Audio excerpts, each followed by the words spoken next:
The situation in Ukraine has reached its climax. Also, the Mocs have several basketball games this week, so stay tuned with the details. I'm Ryan Brooks, and your news starts now.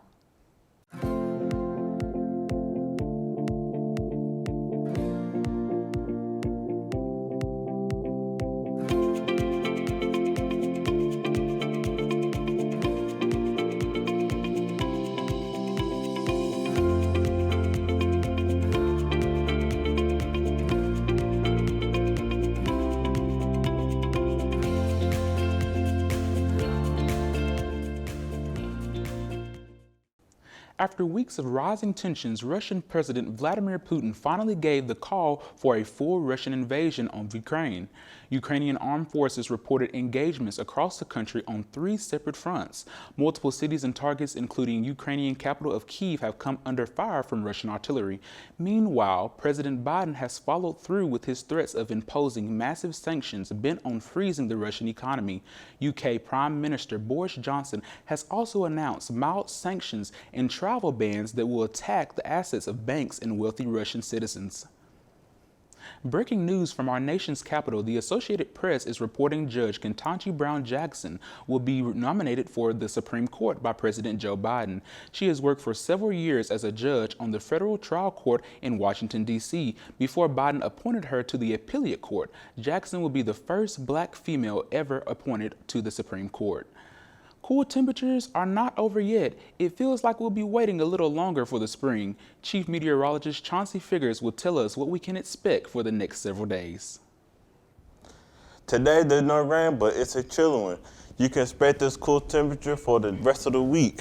The temperature over the next several days will be ranging from 33 degrees, with the highest expected to reach about 70 degrees on Thursday. Enjoy the dry weather today and tomorrow because there is a 100% chance of rain on Sunday. Ryan, back to you. Tennessee Donor Services announced this week it registered 107,000 new organ and tissue donors.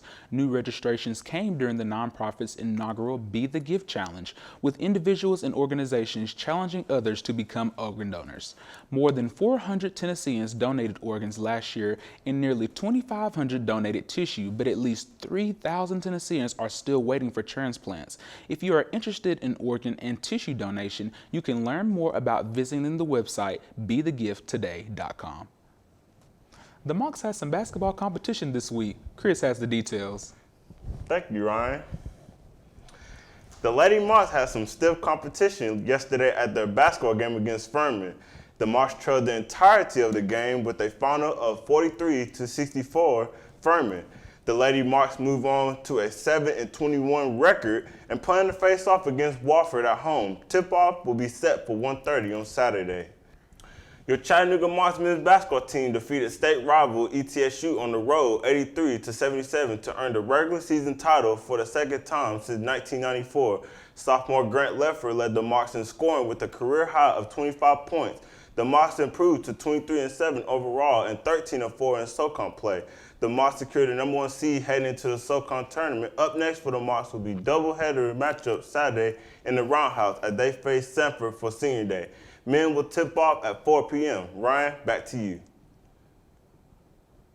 That's this edition of Mocs News. Thanks for joining us. Be sure to keep up with us on our Facebook page. We are also on Twitter and YouTube. Have a good weekend.